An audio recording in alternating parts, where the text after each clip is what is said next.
Hola, hola, sean bienvenidos a un estudio más de la Palabra de Dios. Les damos tantas gracias por asistir a este estudio y continuar con esta serie de pasos básicos de la vida cristiana. El tema que vamos a desarrollar hoy es un tema muy importante que se llama la Iglesia. El título, la Iglesia. Así que vamos a poner este tiempo en manos de Dios para que nos ayude en este estudio que vamos a realizar, ya que va a ser un estudio muy profundo. Te damos gracias, bendito Dios, gracias Padre nuestro, bendito Dios y Padre de nuestro Señor Jesucristo. Te damos tantas gracias por permitirnos estar aquí un día más para escuchar tu palabra. Te pedimos, Señor bendito, que nos brindes el entendimiento, que nos ayudes a comprender tu palabra, que nos ayudes a discernir y ver lo que nos quieres hablar a través de las Escrituras. Te damos tantas gracias, poderoso Padre, por este privilegio de poder escucharlo. Te pedimos que apartes de nosotros toda distracción, todo pensamiento, todo cansancio, todo aquello que llegue a nuestras mentes, que nos distraiga, Señor bendito. Apártalo para que podamos estar atentos a tu palabra, Señor bendito, y estar guardándola en nuestro corazón para que podamos seguir creciendo y avanzando en este caminar. Ponemos este tiempo y este estudio en tus manos y lo oramos en nombre de tu Hijo amado Jesús. Amén, amén y amén. Bueno, pues en el estudio anterior, que se llamó En Comunión Diaria, es la comunión que tenemos con nuestro Padre. Vimos un tema muy interesante que es cómo generar un devocional, qué elementos conlleva un devocional, qué partes puedo agregar o incluir en un devocional y qué puedo ir modificando para realizar un devocional y tener una comunión con Dios.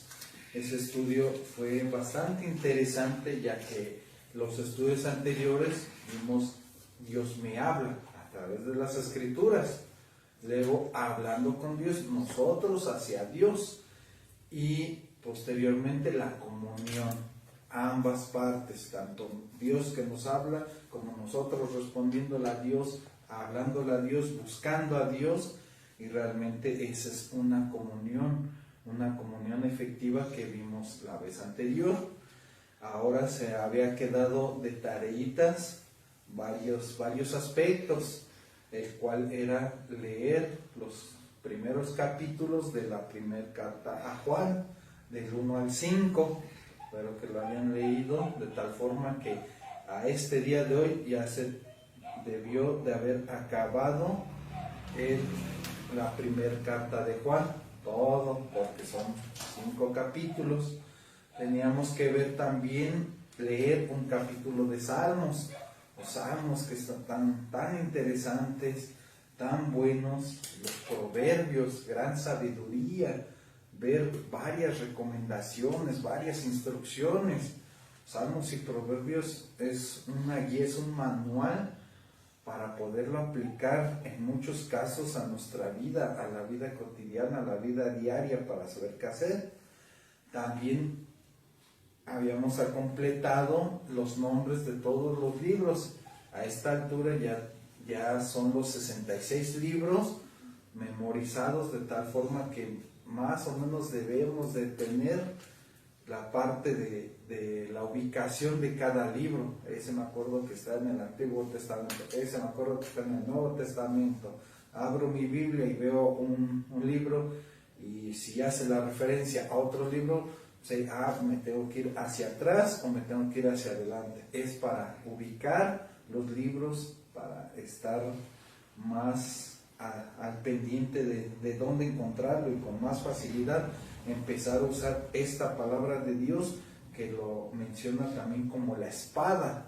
Es usar una espada, es moverla, es saber usarla, porque es una arma tan poderosa, pero a la vez es peligrosa, porque si no sabes usar bien, en este caso como referencia, una espada, si no la sabes usar, ¿qué va a pasar? Te puedes inclusive hasta cortar.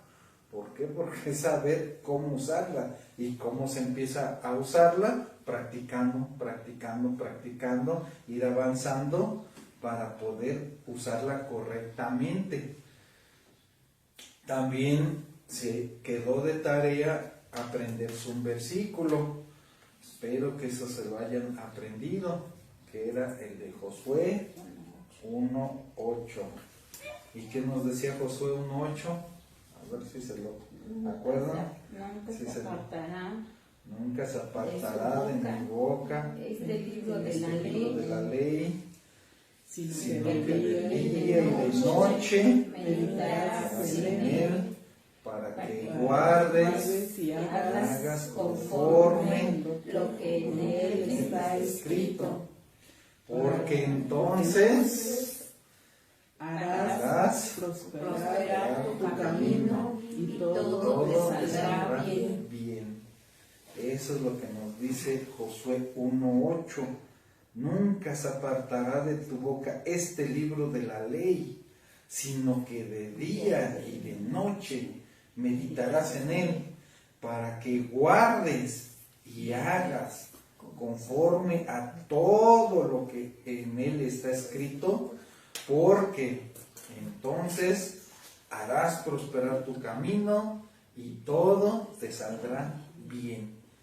Simplemente en este pasaje tenemos para meditarlo, para memorizarlo, para escudriñarlo, porque aquí nos da un gran ejemplo, como lo vimos en el estudio anterior, que tenemos que ver qué nos dice el pasaje, hay alguna enseñanza, hay un ejemplo a seguir, hay una instrucción, hay una promesa, hay un pecado. Son distintas palabras que podemos aplicar para profundizar más.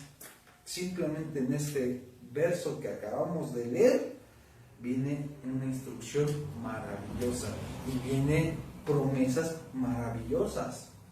Vienen dos cosas aquí, instrucción y promesa. Realmente, si lo haces, va a pasar esto.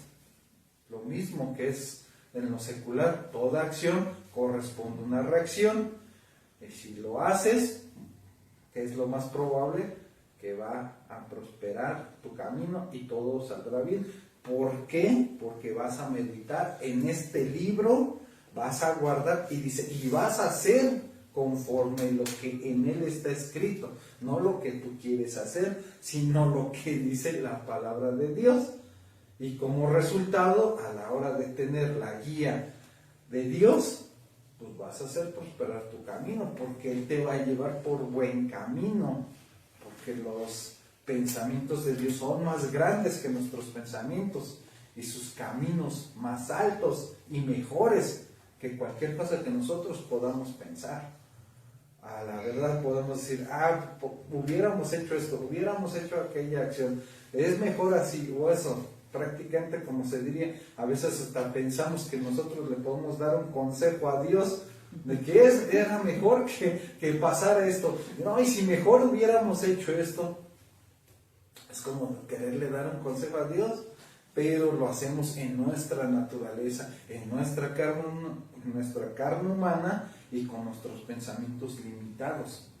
¿Por qué? Porque Él sabe lo que viene, Él sabe lo que es mejor para nosotros, y si nosotros nos descargamos en sus manos como sus hijos por amor, Él sabe lo que es mejor para nosotros. Él sabe qué nos conviene, qué no nos conviene, a dónde llevarnos, a dónde no llevarnos.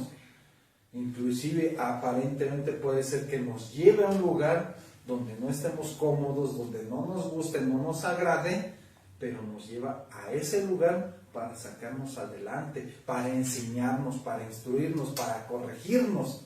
Muchas veces podemos pasar situaciones que no comprendemos, pero Dios tiene un propósito para cada situación. Recordemos un pasaje que nos dice la Biblia: todo obra para bien para los que aman a Dios. Muchas veces no podemos comprender por qué pasamos ciertas situaciones, pero solamente hay una de dos: o la estás pasando mal porque te estás apartando de Dios, hay un pecado y lo estás ocultando y no lo confiesas y no te apartas del pecado, por eso te está yendo mal Esa es una parte que puede acontecer. O la otra es que si estás haciendo las cosas correctamente y vas conforme a la voluntad de Dios, confía y descansa, porque Él tiene un propósito de tal forma que de ahí vas a obtener una gran bendición, una gran bendición. No sabes que puede ser de bendición, puedes conocer a personas, puedes ayudar a personas, puedes salir adelante, puedes tener un aprendizaje, puedes aprender a manejar tus finanzas, tu vida, te encuentras con otra persona, te ayuda cómo generar, cómo enderezar tu matrimonio, guiarlo, no sé, o sea, Dios sabe muchas cosas de tal forma que de lo que aparentemente pueda ser malo, Él obra para bien a los que aman a Dios. Es tener la confianza. ¿Y cómo vamos a desarrollar todo eso? Como lo vimos en el estudio anterior, con una comunión diaria con Dios. Con una comunión diaria, Él nos va a dar el bálsamo, el alivio, la confianza. A la hora que nosotros nos descarguemos con Él, le cuentemos lo que pasa, aunque Él ya lo sepa, le cuentemos lo que está en nuestro corazón. Él prácticamente le gusta escucharnos. Por eso dice, clama a mí y yo te responderé. Clama a mí y yo te responderé. Y te enseñaré cosas grandes y ocultas. Ese versículo es más profundo porque dice grandes cosas y ocultas que tú no conoces, que todavía no ves, pero el Señor ya las sabe, el Señor ya las vio, el Señor sabe qué va a pasar. Por eso dice, te enseñaré cosas grandes y ocultas, clama a mí. Y una forma de clamar es haciendo nuestro devocional todos los días con Dios. Lo vimos como un ejemplo. Podemos dejar de comer, podemos dejar de tomar agua, 1, 2, 3 días, 4 días, pero no podemos dejar de respirar por más de 7, 8 minutos. Es lo mismo, es un alimento, es buscar día con día el alimento espiritualmente para que te fortalezcas en cualquier situación que llegue a acontecer.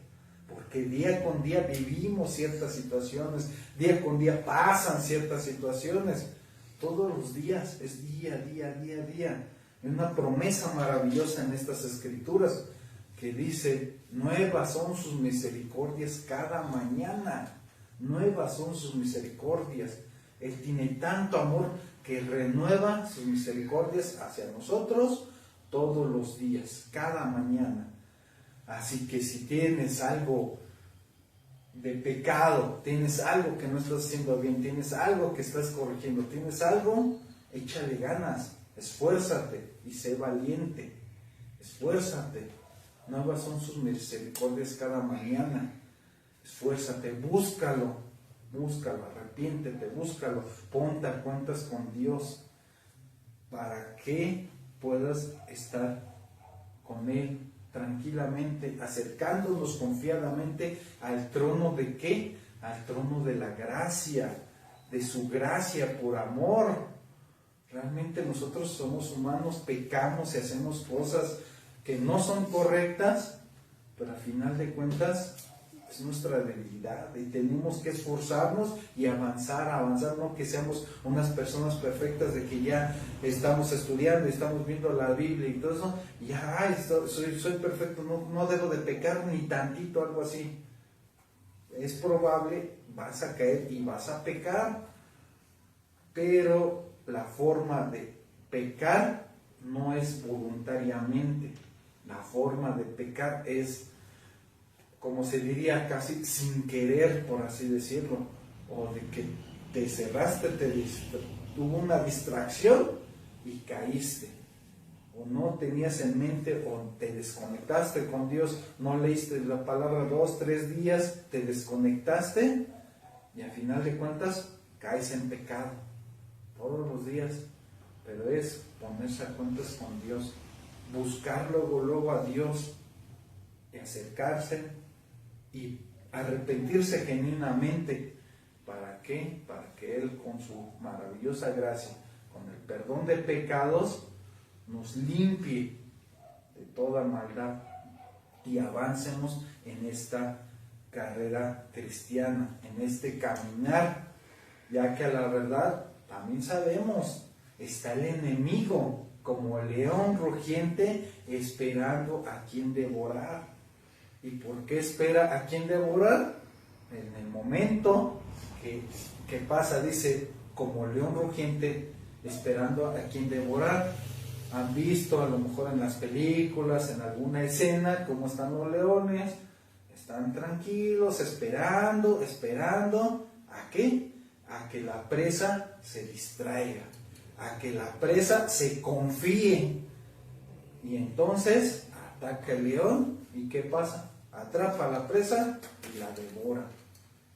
Por eso es importante estar atentos a la palabra de Dios. Todo esto es en una parte porque en este tema, en este estudio, lo vamos a desarrollar en 2 partes, o inclusive hasta puede ser 3 partes, porque es algo muy profundo que es la palabra mi iglesia, la iglesia, y ahí son varios aspectos, varios puntos que posiblemente no van a abarcar todo en una hora. Es muy profundo, ya que vamos a ver una parte de cómo escudriñar un versículo, un pasaje que está mal interpretado por algunas religiones. Y es un pasaje muy controversial, pero lo bueno es que la Biblia no tiene contradicciones. La Biblia es muy clara y precisa. Y en este día de hoy, que Dios nos permite ver una parte de cómo escudriñar las Escrituras, hay que estar muy atentos. Espero poder desarrollarlo de la forma más entendible posible, porque esto es alimento sólido. Lo que vamos a llevar en este día es alimento sólido, es carne. Tenemos que masticarla bien. Este día vamos a escudriñar un pasaje muy interesante. ¿Y cuántos saben de nosotros el nombre que significa Pedro? No sé cuántos de ustedes sepan qué significa Pedro. Piedra Que pequeña. significa piedra. Y piedra pequeña. Pedro significa piedra pequeña.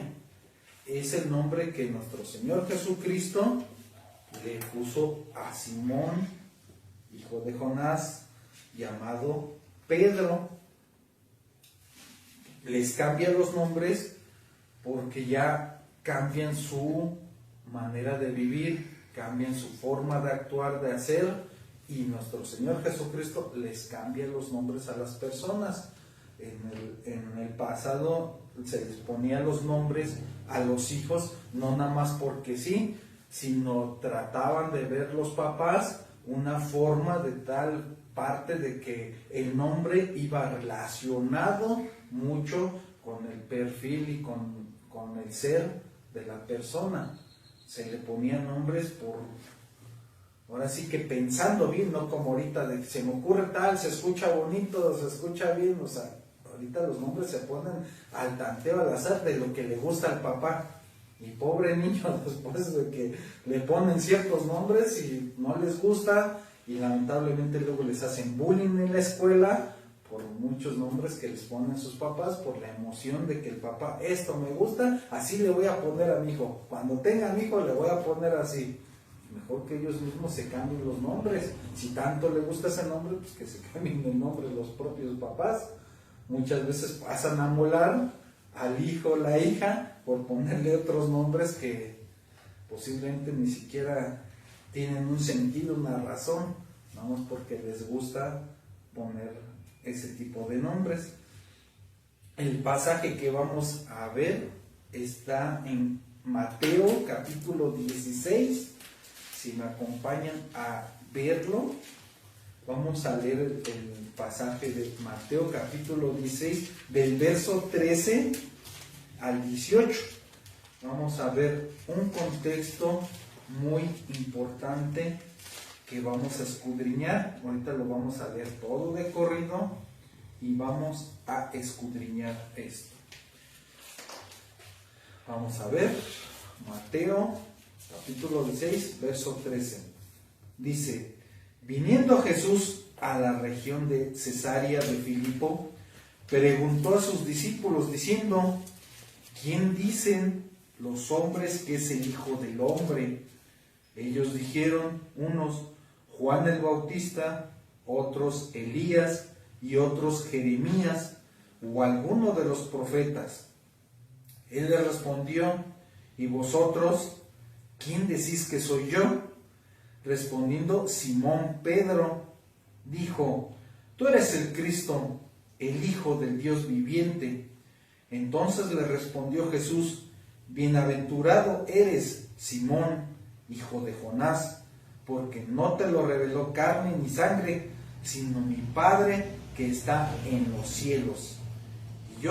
Y yo también te digo que tú eres Pedro, y sobre esta roca edificaré mi iglesia, y las puertas del Hades no prevalecerán contra ella.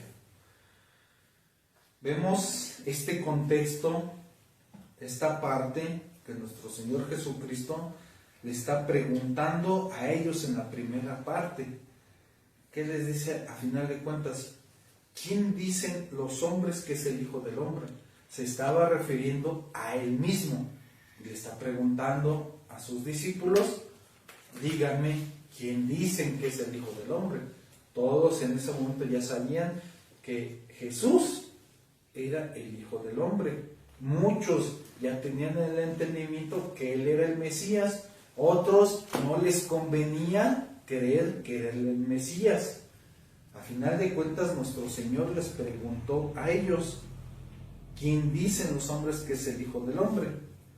Y como son varios de sus discípulos, dice ellos, hablando en plural. Ellos dijeron Juan el Bautista, otros Elías, otros Jeremías, y que dicen, o alguno de los profetas, para no mencionar más nombres. Ellos dicen alguno de los profetas, porque por toda la sabiduría, todo lo que les comentaba nuestro Señor Jesucristo, realmente lo veían como un gran profeta también. ¿Y qué dice el siguiente pasaje? Él les dijo: y vosotros, ya directamente lo está preguntando, vosotros, ¿quién decís que soy yo?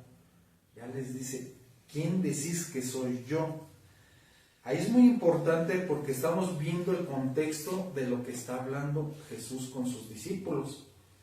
Desde el principio del pasaje, nuestro Señor Jesucristo le está diciendo a ellos, hablando de sí mismo. Le está diciendo: ¿quién soy yo? ¿Quién dicen los hombres que soy yo? Realmente desde el contexto estamos viendo que está centrado la conversación en quién es Dios, quién es Jesús en ese momento, quién es Jesús. Y dice, respondiendo Simón Pedro dijo: tú eres el Cristo, el Hijo del Dios viviente. Una declaración exacta de lo que en ese momento le decía a su Señor Jesús. El Cristo, el Hijo del Dios viviente. Y le respondió Jesús, que le dice: bienaventurado. Algo maravilloso. Dice: bienaventurado eres, Simón, hijo de Jonás. Aquí le dice por su primer nombre: Simón, hijo de Jonás. Es algo muy interesante de ver, porque si todo el tiempo le está diciendo Pedro, Pedro, ahora en ese pasaje le está comenzando a decir Simón, hijo de Jonás, ¿no? Porque no te lo reveló carne ni sangre, sino mi Padre que está en los cielos. Ahí el Señor le está diciendo que fue inspirado Pedro para decir esa declaración tan importante, esa respuesta tan maravillosa que dio Pedro, que es el Dios vivo, realmente Ahí le está diciendo esa parte, que se lo reveló su Padre. No fue por pura sabiduría, intuición y todo de Pedro, sino dice, se lo reveló mi Padre. O sea que Pedro no fue por sí mismo a decir eso, sino que se lo reveló. Ahí está diciendo claramente quién lo está revelando. Y nuevamente estamos viendo que se está centrando en Jesús y en Dios, su Padre, que se lo reveló a él. ¿Y qué le dice? Lo más interesante de este pasaje, dice, y yo también te digo que tú eres Pedro. Pedro lo estamos viendo, que sabemos que significa piedra pequeña. Y esta parte, yo estoy leyendo la Biblia Reina Valera 1960. Si ustedes tienen esa Biblia, es una de las mejores Biblias porque está muy apegada a los textos originales. Está demasiado pegada a esta traducción, porque a la hora de traducir hay ciertos cambios de palabras, hay ciertas partes por los lenguajes.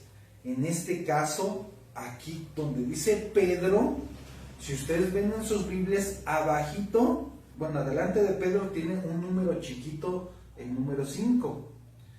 Y abajito está, abajito de ese mismo versículo 18, si no lo han notado, ahí está también en chiquito el número 5. Y dice Petros, dice una GR, que significa, que es en griego. En griego, Petros significa Pedro. ¿Y qué significa? Piedra pequeña o roca pequeña, que es la palabra Petros. Ahí estamos viendo algo muy importante del por qué escudriñar las escrituras, verlo por partes. ¿Y qué dice? Y sobre esta roca, y después que dice roca, también hay un numerito chiquito que es el número 6. Y abajito también vemos que es el número 6, dice Petra. Y Petra significa roca grande, roca gigante, como una montaña, o sea, es algo enorme. O sea, son dos tipos de piedra, bueno, dos tipos de roca, en el caso que de Petros se quiera llamar roca, pues son dos cosas, una roca pequeña y la otra roca enorme, gigante, como una montaña, como algo enorme. O sea, son dos tipos de rocas distintas. Mucho ojo con esto. ¿Por qué? Porque dice, y sobre esta roca, y si ya estamos viendo que es Petra, realmente ahí estamos viendo algo muy interesante, que no se está refiriendo a Pedro, sino se está refiriendo a la roca grande, a la roca que es Jesucristo, a la roca grande. Dice, sobre esta roca edificaré mi iglesia. Vuelve a decir la palabra, mi iglesia. No le está diciendo, edificaré sobre esta roca tu iglesia, Pedro. No, está diciendo sobre esta roca. Y si estamos viendo el contexto y estamos leyendo y meditando todo este pasaje, desde el principio este pasaje está refiriéndose a él mismo. ¿Quién dices que soy yo? ¿Quién dice los hombres que soy yo? Y cuando Pedro le contesta, él mismo dice, mi Padre te lo reveló, bienaventurado eres. O sea, estamos viendo que todo el contexto se está refiriendo a Jesús, que todo el contexto es de Él, está hablando con Él. Ahí ciertamente Simón, como lo dijo Simón Pedro, respondiendo Simón Pedro, realmente él está respondiendo en esa parte. Y al final de cuentas, para que no quede mala interpretación, el mismo Jesús le dice el por qué está respondiendo Pedro en esta parte. Porque se lo reveló el Padre que está en los cielos. No por su propia autoría de Pedro, sino porque se lo reveló el Padre. Si estamos viendo y analizando el contexto, todo va en función de Jesús, de quién es Él, que dice el Hijo del Dios viviente, de quién es Él. A final de cuentas, aquí estamos viendo dos partes en esta traducción, en esta Biblia, que Pedro es Petros, piedra pequeña, y la roca que está diciendo es Petra, la roca enorme, la roca gigante. Y como está hablando en contexto del mismo Señor Jesucristo, sobre esta roca, o sea, sobre Él mismo, sobre todo lo que vino a enseñar, va a edificar su iglesia. Es por medio de Jesucristo. Simplemente Pedro es un discípulo de los que estaban con el Señor Jesús.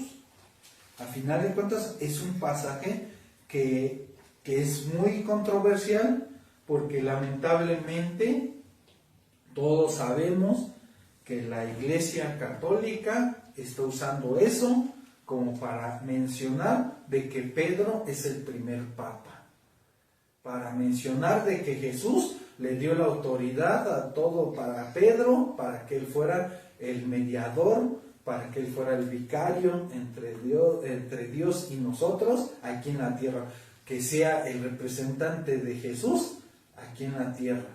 Al final de cuentas, la religión saca de contexto esta parte, porque si no escudriñamos las Escrituras o tenemos otra traducción de Biblia, que realmente las otras traducciones, si no las escudriñamos bien en el original, le vuelvo a decir que tú eres Pedro, y luego le ponen entre paréntesis roca, y luego coma, y sobre esta roca edificaré mi iglesia. En unas traducciones que he visto, como es la traducción viviente, la nueva traducción viviente, si lo leemos de corrido sin meditar las Escrituras, sin escudriñarlas, pues es muy importante escudriñarlas. Nos vamos a la idea de que, no, sí le está diciendo, tú eres Pedro, eres la roca, significa roca, y sobre esta roca edificaré. Ya, no, sí es cierto lo que dice la religión, que sobre Pedro está edificando su iglesia. Si nos vamos a leer por leer, vamos a caer en ese error. Cuando aquí claramente, nuevamente lo repito, vemos el contexto, es de Jesús, está hablando de Él, para Él, y lo que hace Dios, y aquí está diciendo esta parte, de dos tipos de rocas.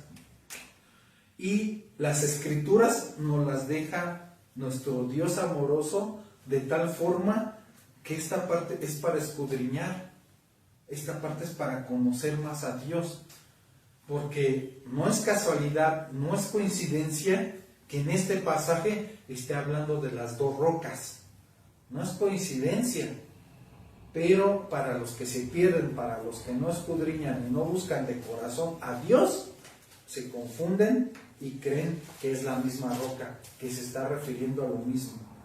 Pero si vamos en este caminar con Dios, empezamos a estudiar. Como lo vimos en un estudio anterior, que decía, y son indicaciones de nuestro Señor Jesucristo, escudriñar las Escrituras porque os parece que en ellas tenéis la vida eterna. Son palabras de nuestro Señor Jesucristo, escudriñar. Otro verso que estamos viendo, que lo vimos de memoria desde el Antiguo Testamento, de Josué 1:8, que dice, meditarás. Es un complemento, meditar y escudriñar, es un complemento, son las dos acciones, y es lo que estamos haciendo en esta ocasión, escudriñando esta parte que realmente nos dice que Pedro no es el primer papa, que Pedro no se fundó la iglesia sobre Pedro, porque ¿cómo podemos nosotros llegar a pensar de que Pedro sea tan importante, tan fundamental para que nuestro Señor Jesucristo funde la iglesia sobre la base que es Pedro? Cuando al final de cuentas, si leemos más las Escrituras, en ese pasaje que le está diciendo sobre esta roca edificaré mi iglesia, si nos vamos a esas, más adelantito, cuando nuestro Señor Jesucristo le dice a Pedro que que prácticamente le anuncia su muerte, le anuncia que va a ser apresado, que va a ser crucificado, que va a morir y va a resucitar al tercer día y todo.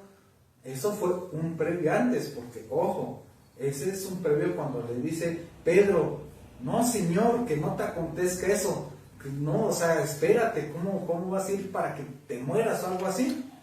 Y algo saben realmente que dice nuestro Señor Jesucristo, que se aparte Satanás, porque no busca las cosas de Dios. O sea, realmente si vemos en contexto y vamos leyendo cómo se supone que unos versos antes le está diciendo que sobre esta roca va a edificar su iglesia, y después, unos versos después le dice, apártate Satanás, ¿cómo tiene lógica? Ahí le está diciendo claramente, apártate de mí, porque no buscas los pensamientos de Dios. ¿Por qué? Porque Pedro estaba en la carne, no, pues no te mueras, no vayas allá, no, o sea, trataba de persuadirlo de tal forma que no pasara a lo que vino nuestro Señor Jesucristo, a entregarse por nosotros para darnos vida y reconciliarnos con el Padre. Otro pasaje más adelante, en el periodo de la última cena, como les dice, se escandalizarán de mí y se apartarán y todo. ¿Y qué pasó? Yo nunca me apartaré, Pedro, y aunque me sea necesario morir contigo, lo haré y todo eso. ¿Y qué le dice nuestro Señor Jesucristo? De cierto te digo que me negarás 3 veces antes de que cante el gallo. Y vemos la historia, y Pedro lo negó. O sea, vamos viendo las partes, cómo vamos a encajar esta parte, como lo hacen ver de que sobre Pedro va a edificar su iglesia Jesús, con esos acontecimientos, esos eventos que está conllevando la parte de Pedro.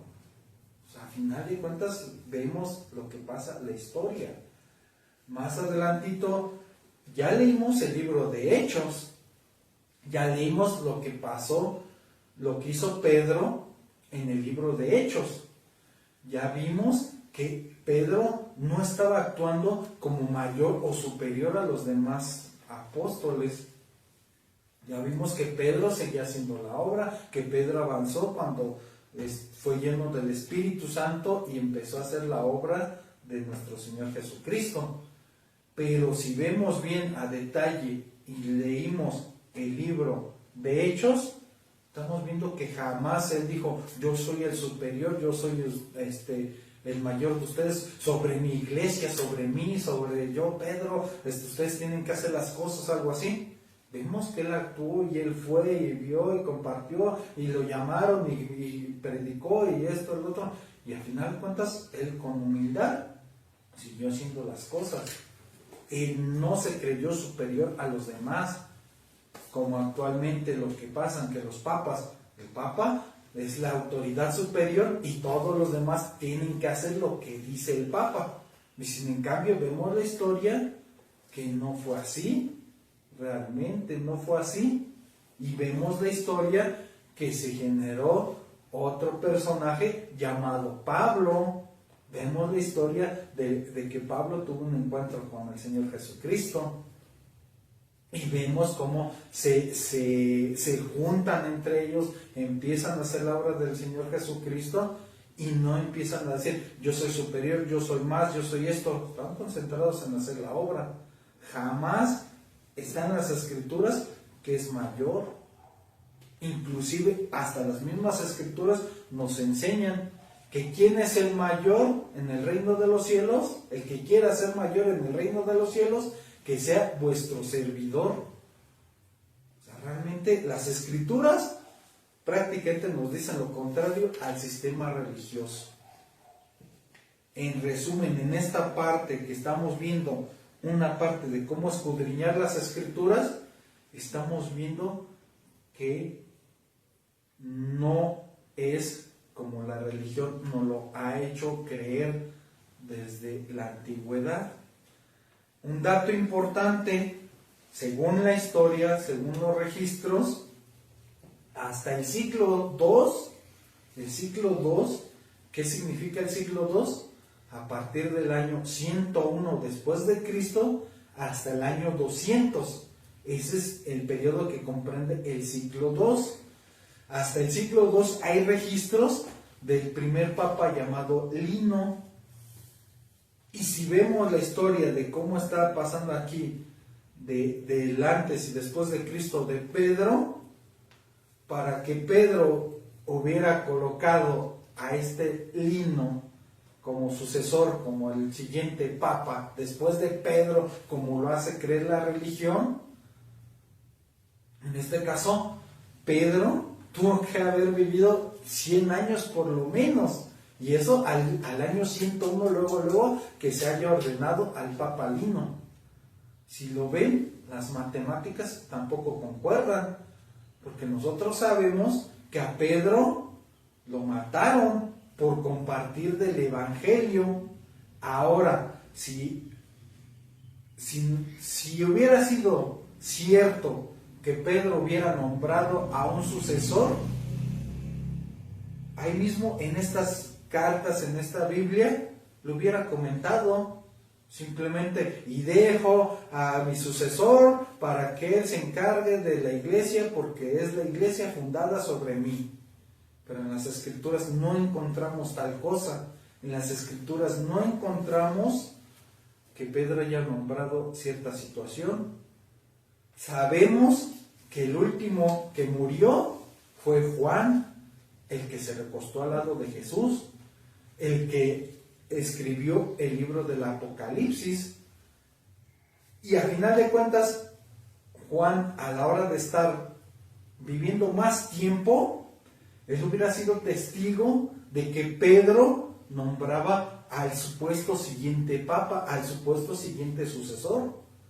Pero más sin en cambio, volvemos a ver las escrituras y en ningún momento ninguno comenta que Pedro designó a alguien para que fuera su sucesor, su siguiente. Ahí vemos realmente que no hay tal cosa. No hay tal cosa como una sucesión o algo así, un representante.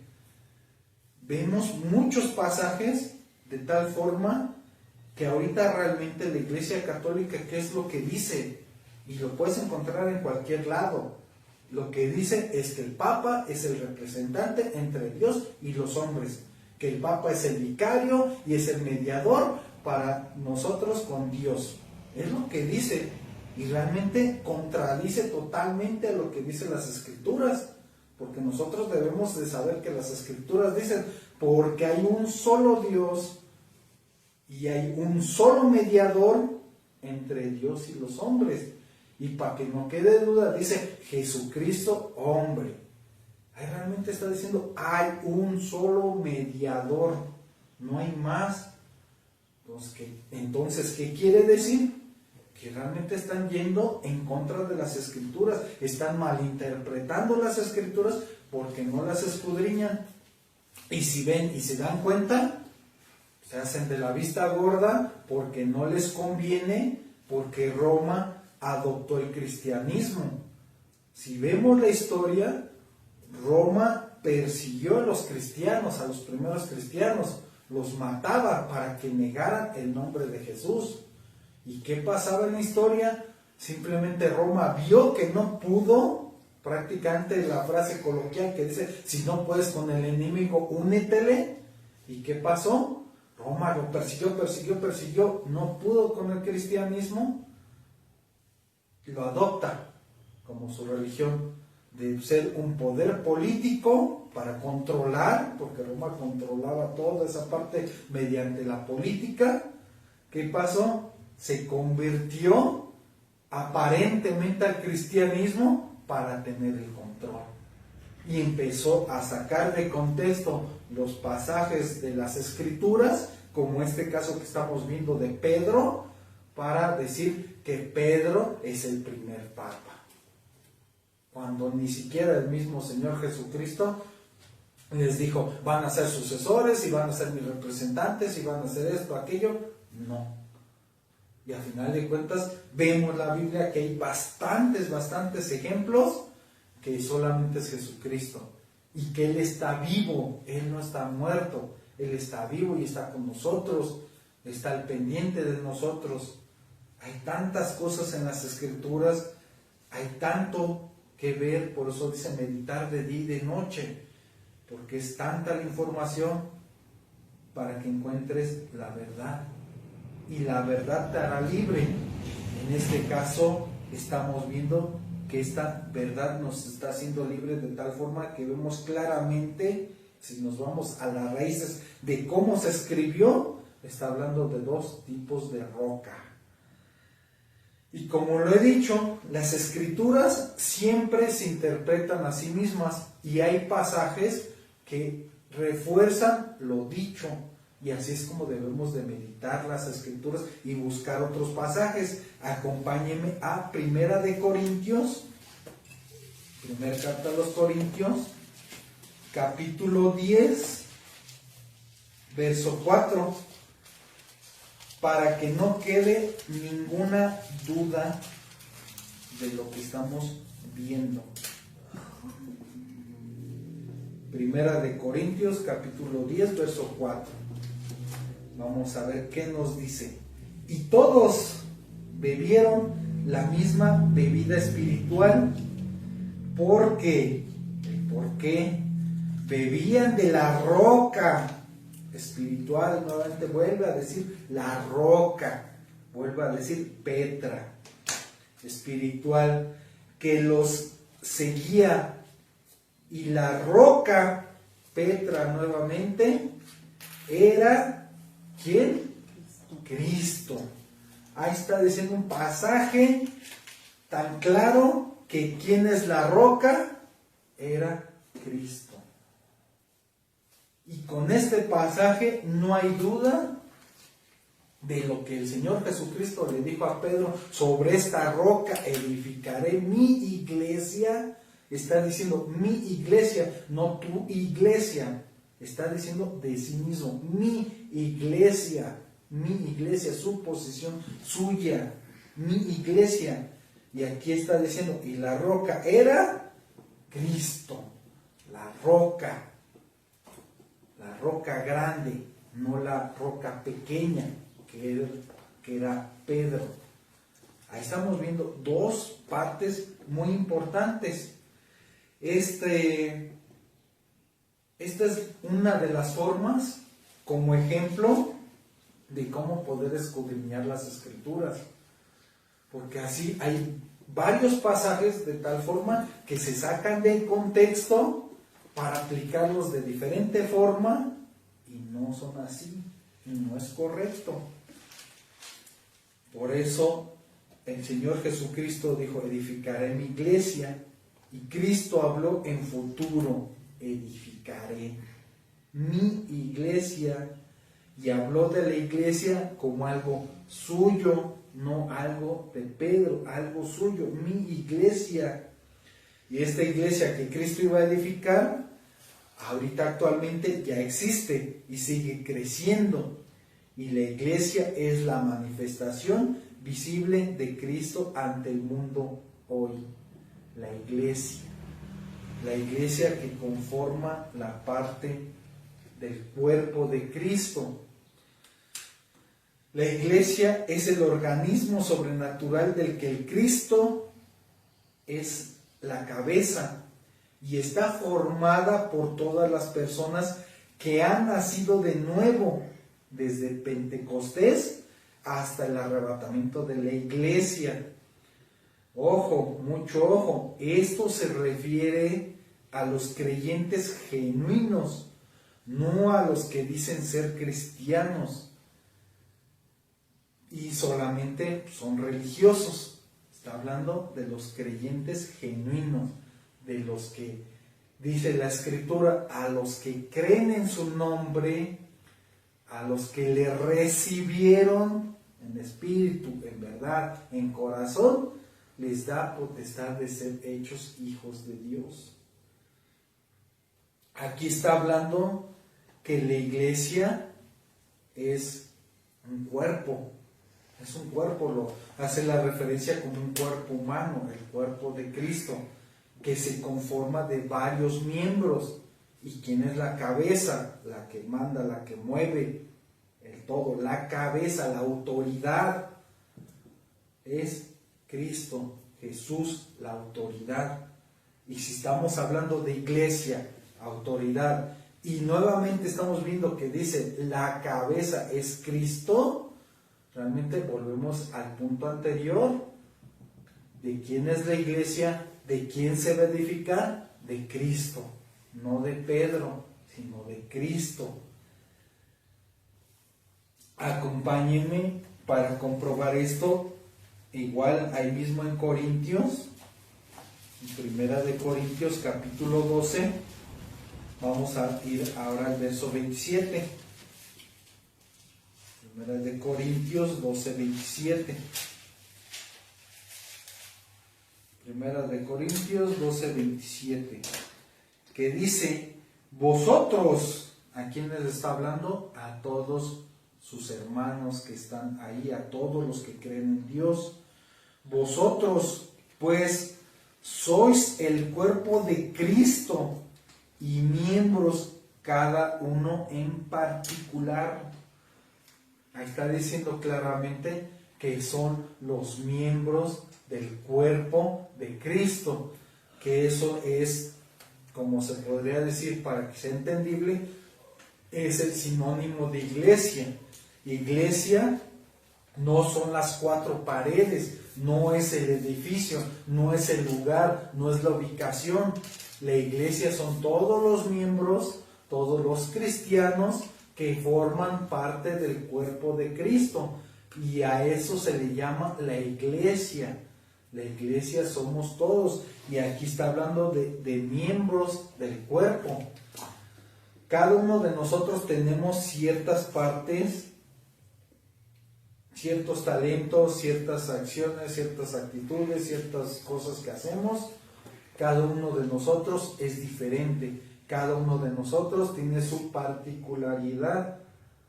Asimismo, el cuerpo tiene muchos miembros, tiene muchas partes, dedos, ojos, orejas, nariz, boca, pies, tiene muchas partes el cuerpo.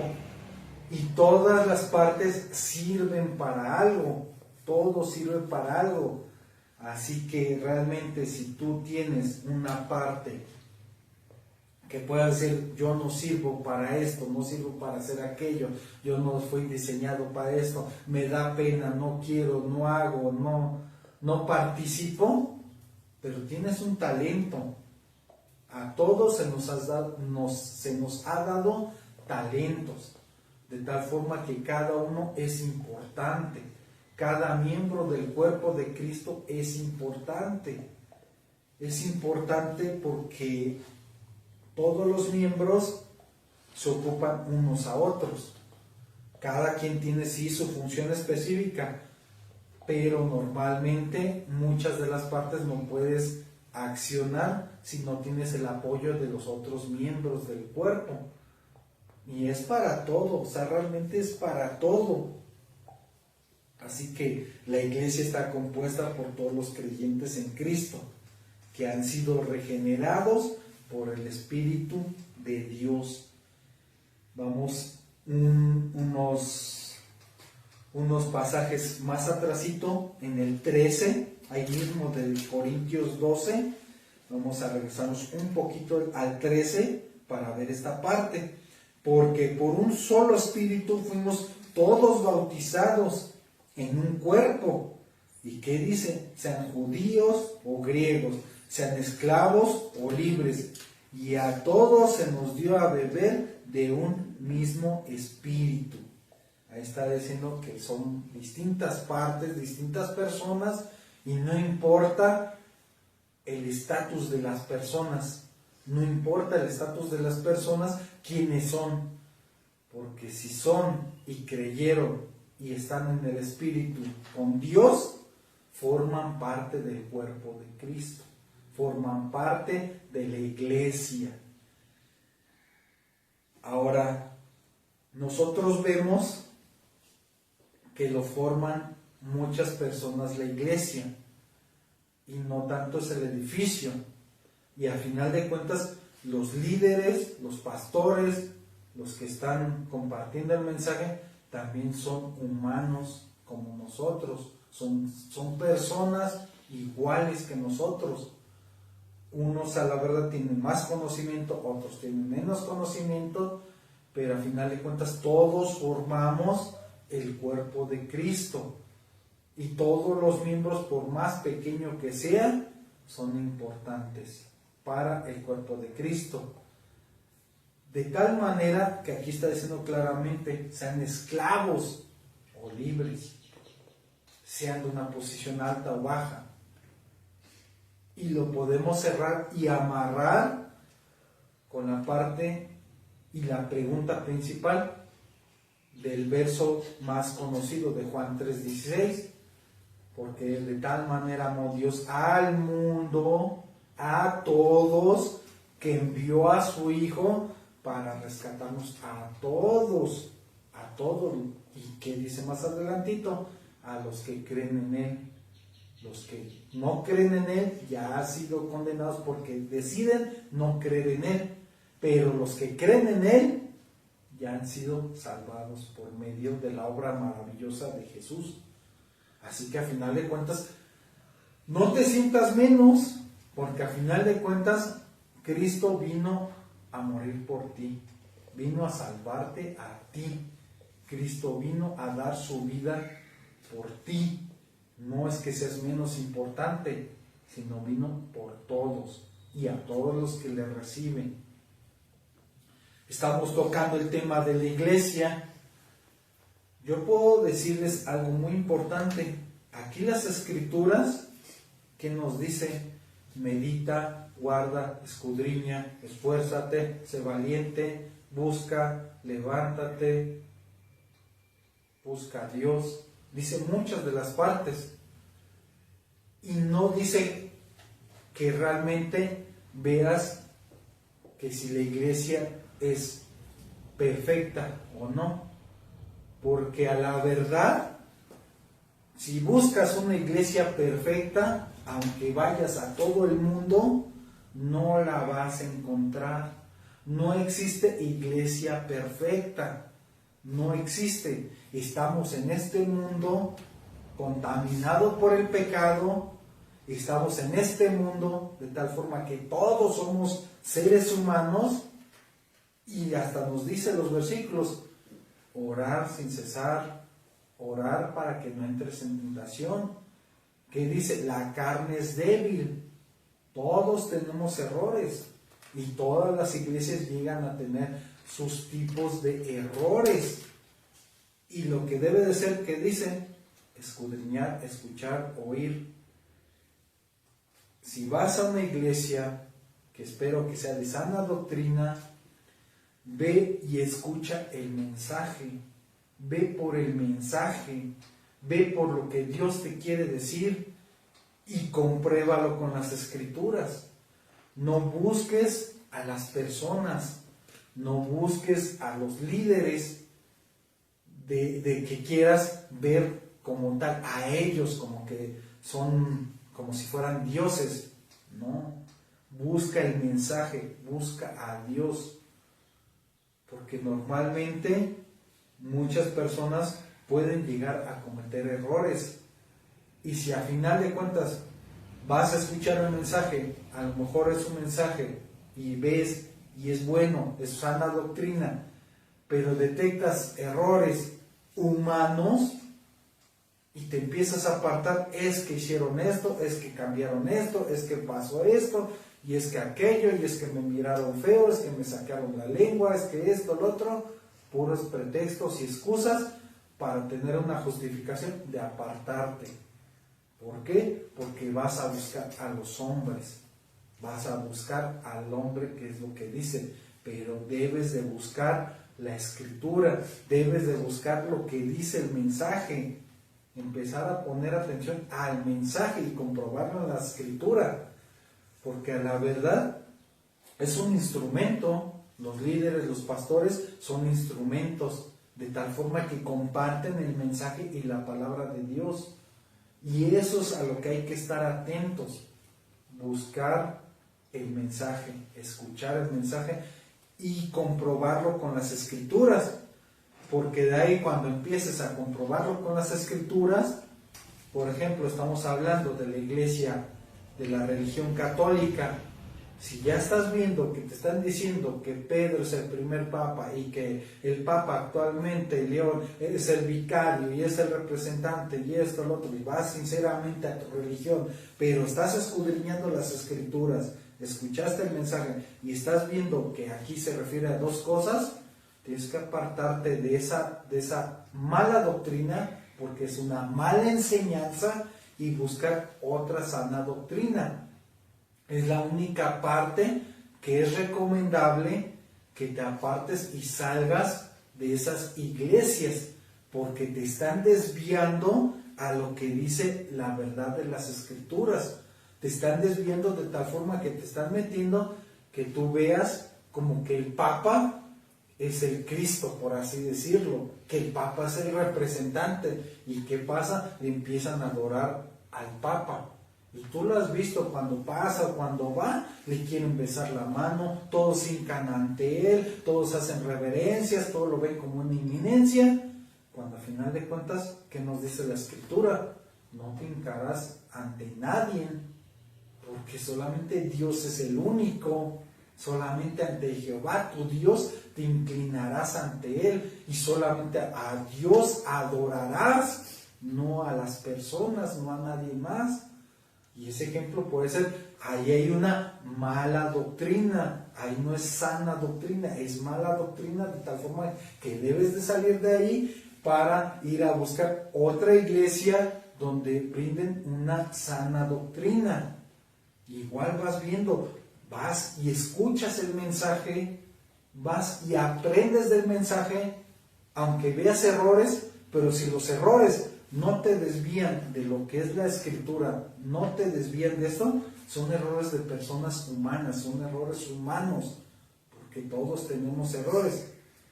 Pero si te empiezan a desviar que diga lo contrario a las Escrituras, igual lo mismo, salte de ahí y busca otra iglesia, hasta que la iglesia te comparta lo que es las Escrituras, y aunque tenga errores humanos, reglas humanas que pongan de que ordénate, ponte acá y haz esto, al otro y esto, o sea, son reglas que ponen para organización, a lo mejor son reglas que ponen secundarias de tal forma que no te afectan en lo que dice la Escritura. Otro ejemplo, si vas a otra iglesia donde agarran y sí comparten las Escrituras, pero llega el devocional de ofrendas, que ofrendes y casi te obligan, te exigen, es que tienes que dar para que Dios te prospere, y si no das, Dios no te va a prosperar, tienes que dar, y entre más des, más Dios te va a prosperar. Volvemos a las Escrituras y no dice nada de eso las Escrituras. Al contrario, las Escrituras dicen, cada quien dé conforme dé, como propuso en su corazón. No está diciendo, da más cantidad para que Dios te bendiga más.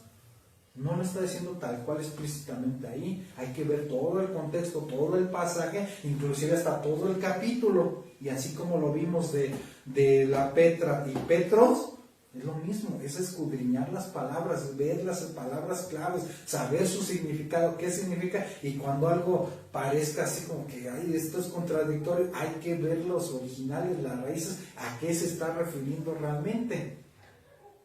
Entonces, por lo mismo, pueden dar aparentemente buena doctrina, pero llega el devocional de ofrendas y te sablean, casi te quieren sacar lo más que se pueda el recurso, y es que por eso te va mal, porque no le estás dando más a Dios. Si de por sí a la persona le está yendo mal y todavía cree en su mente de corazón de que tiene que dar y da, pues se hace peor su situación. ¿Y qué le terminan diciendo a las personas? Pues es que no enderezas porque no lo das de corazón, no te prospera Dios porque no lo das de corazón. ¿Cómo crees eso? Realmente es por falta de ver y escudriñar y meditar las Escrituras, porque ellos pueden hablar, todas las personas pueden hablar, yo lo he dicho aquí en los mensajes, yo también puedo hablar, pero todo hay que escudriñarlo con la Biblia. Todo lo que se diga, cualquier persona, cualquier comentario, cualquier líder, todo hay que escudriñarlo y verlo con las Escrituras. Todo comprobarlo con las Escrituras. Y al final de cuentas ves si esa parte caíste en una iglesia donde te sablean y te piden para que Dios te bendiga. Entonces tienes que salir de ahí y buscar otra iglesia de sana doctrina, donde sea apegado a lo que dicen las Escrituras, no lo que a ellos les convenga, no lo que ellos quieran. Por eso es muy importante escudriñar las Escrituras, porque dice Jesús, en ella parece que tenéis la vida eterna, y que dice, y ellas son las que dan testimonio de mí.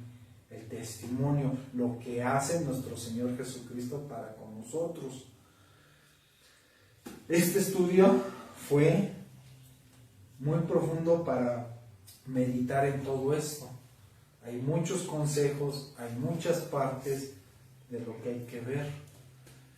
Y pues vamos a concluir este estudio dándole gracias a nuestro Señor, sin antes dejar nuestras tareitas correspondientes.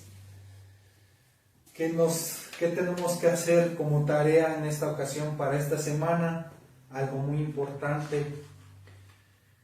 Hay que hacer una lista de personas, de los líderes, de la iglesia, de los pastores, para orar por ellos, porque nosotros como iglesia debemos de interceder por nuestros líderes, para ayudarlos en oración, porque como lo hemos visto, el enemigo está al acecho y necesitamos la fortaleza, los escudos, se necesita, porque los líderes traen una carga. Si nosotros normalmente vemos de que, ay, es que nos está yendo como feria, es que ya tenemos esta situación, es que ya está este problema, ahora imagínense los líderes que tienen a cargo las ovejas del Señor, que tienen a cargo una carga de estar viendo, guiando, velando por las ovejas. O sea, tienen una carga, hay que orar por ellos, hay que incluirlos en nuestra lista. ¿Para qué? Para que Dios los guarde, para que Dios los bendiga, para que les brinde sabiduría, para que les ayude a seguirnos compartiendo ese alimento, porque son un instrumento muy valioso los pastores, porque nos dan la enseñanza, se ponen a estudiar para compartirnos el mensaje, para poder hacerlo lo mejor y entendible que se pueda, para que nosotros podamos seguir creciendo y avanzando. Ahora sí que el ser un pastor es algo una responsabilidad muy grande, muy enorme. Son uno de los trabajos más complejos, por así decirlo, porque esto no es un juego, esto es para verlo, estudiarlo, escudriñarlo, porque estamos hablando de algo divino, estamos hablando de Dios, de Jesús, estamos hablando de historia, estamos hablando de almas, de salvación, de espíritu, estamos hablando de muchas cosas. Por eso hay que orar por los pastores, hay que orar por los líderes. Esa es una tarea muy importante para agregar en sus oraciones, para seguir creciendo y fortaleciéndonos espiritualmente. Ya que concluimos el libro la primera carta a Juan, ahora vamos a leer el libro de Romanos, vamos a comenzar a leer el libro de Romanos, pero ahora con un cambio, ya no va a ser un capítulo al día, va a ser un capítulo en un día. Romanos capítulo 1 el primer día, y el segundo día vamos a repetir otra vez Romanos capítulo 1. Vamos a repetir en 2 días el mismo capítulo. Vamos a leerlo. El tercer día, Romanos capítulo 2. El cuarto día, otra vez Romanos capítulo 2. Y así sucesivamente vamos a repetir el capítulo al día siguiente. Y vamos a seguir. ¿Para qué? Para volver a reforzar y empezar a encontrar más cosas. A veces es necesario repetir el mismo capítulo para que encontremos más partes y empecemos a escudriñar, empecemos a meditar las Escrituras.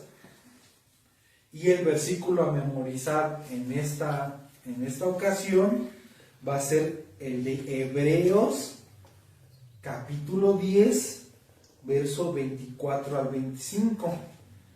Verso del 24 al 25, que nos dice: y considerándonos unos a otros para estimularnos al amor y a las buenas obras, no dejando de congregarnos como algunos tienen por costumbre, sino exhortándonos, y tanto más cuanto veis que aquel día se acerca.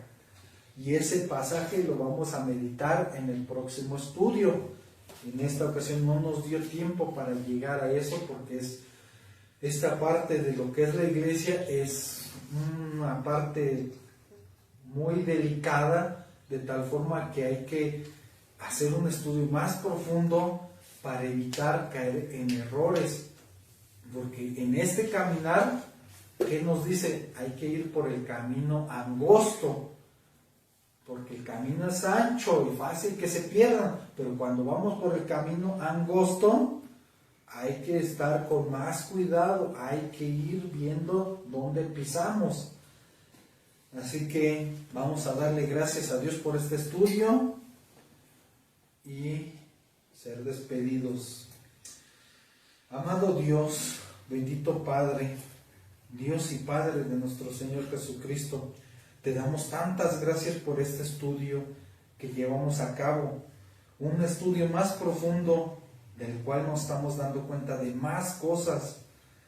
Señor, te pedimos que guardes en nuestros corazones este estudio que llevamos a cabo el día de hoy, ya que estamos empezando a profundizar en la parte de lo que es la palabra escudriñar.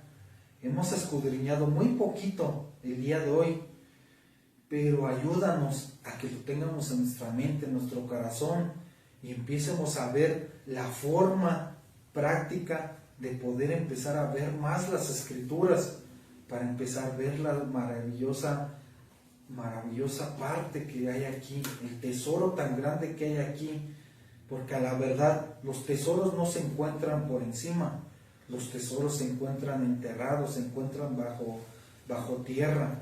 En este caso hay un tesoro que tenemos que escarbar, tenemos que profundizar para poder encontrar el tesoro que está aquí en estas Escrituras. Gracias por brindarnos este regalo maravilloso de la Biblia, este manual de vida, estas Escrituras tan maravillosas. Ponemos nuestras manos, ponemos nuestra vida en tus manos para que nos sigas guiando, nos sigas ayudando y sigamos aprendiendo más y más y seguir alimentándonos. Te damos tantas gracias, muchas gracias, Dios, por esta oportunidad de este estudio maravilloso. En tus manos nos colocamos y en nombre de tu Hijo amado lo oramos, Jesús, el Hijo del Dios viviente, tu Hijo amado. Amén, amén y amén. Muchas gracias, que Dios los bendiga, nos vemos hasta el próximo estudio, si Dios lo permite. Hasta la próxima.